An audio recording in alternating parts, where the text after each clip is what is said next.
নমস্কার, শুভ সকাল। আমি জ্যোতিষ মেধাঋষি সোমা। আমি আবার এসে গেছি আপনাদের সাথে আপনাদের আজকের রাশিফল নিয়ে। আজ 31শে মার্চ সোমবার, 17ই চৈত্র। আজ সূর্যোদয় হয়েছে 5টা 36 মিনিটে ও সূর্যাস্ত যাবে 5টা 48 মিনিটে। আজকে শুভ সময় হচ্ছে দুপুর 2টা 22 মিনিট থেকে বিকেল 5টা 1 মিনিট। আর অশুভ সময় হচ্ছে 10টা 14 মিনিট থেকে 11টা 42 মিনিট। এই সময় আপনারা কোনো শুভ কাজ করবেন না ও কোথাও যাবেন না। আজ নবরাত্রির দ্বিতীয় দিন। এই দ্বিতীয় দিনে থাকবে আপনাদের জন্য ছোট একটা টোটকা, কিন্তু তার আগে দেখে নেব আজকের রাশিফল। মেষ রাশি। এই রাশির জাতক ও জাতিকাদের সময় খুব একটা ভালো যাবে না। শরীর নিয়ে হবে সমস্যা। আপনারা প্রত্যেকদিন হনুমান চালিসা পাঠ করুন, এতে শরীরের সমস্যা থেকে মুক্তি পাবেন। বৃষ রাশি। এই রাশির জাতক ও জাতিকাদের আর্থিক সমস্যা দেখা দিচ্ছে, কোনো রকম বড় ঋণের সম্ভাবনা। মিথুন রাশি। এই রাশির জাতক ও জাতিকাদের হবে পরিবার লোকের সাথে বিবাদ ও শারীরিক দিক মধ্যম। কর্কট রাশি। এই রাশির জাতক ও জাতিকাদের যে কোনো রকম যোগাযোগে থাকবে বাধা, কিন্তু বহুদিনের পুরনো অর্থ হবে প্রাপ্তি। সিংহ রাশি।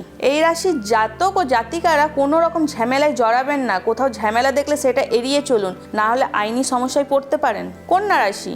এই রাশির জাতক ও জাতিকাদের স্বাস্থ্য খুব একটা ভালো যাবে না, গলায় সমস্যা হতে পারে। তুলা রাশি। এই রাশির জাতক ও জাতিকারা হঠকারিতায় কোনো সিদ্ধান্ত নেবেন না, সেই সিদ্ধান্তে হতে পারে ক্ষতি। বৃশ্চিক রাশি। এই রাশির জাতক ও জাতিকারা পুরনো রোগ থেকে পাবেন মুক্তি, স্বাস্থ্য হবে ভালো। ধনু রাশি। এই রাশির জাতক ও জাতিকাদের প্রিয় বন্ধু ও বান্ধবীর সাথে হবে বিচ্ছেদ, এই নিয়ে মনের অবস্থা খুব একটা ভালো থাকবে না। মকর রাশি। এই রাশির জাতক ও জাতিকারা পরিবারের সম্পত্তি থেকে হবে বঞ্চিত, এই নিয়ে হবে পারিবারিক সমস্যা। কুম্ভ রাশি। এই রাশির জাতক ও জাতিকার বিবাহিত জীবন সুখকর নয়, সংসারের ভাঙন। মীন রাশি। এই রাশির জাতক ও জাতিকার সাবধানে চলাফেরা করুন, যানবাহনে বিপদ। আজ নবরাত্রির দ্বিতীয় দিনে মায়ের চরণে আপনারা একটা সিঁদুরের কৌটো রাখুন। সেই সিঁদুরটি 9 দিনের পর মায়ের চরণ থেকে উঠিয়ে স্ত্রীরা স্মৃতিতে ধারণ করুন, এতে স্বামী স্ত্রীর মধ্যে সম্পর্ক ভালো হবে। আজ এই পর্যন্তই, দেখা হবে আগামী পর্বে। দেখতে থাকুন খবর বাংলা। নমস্কার।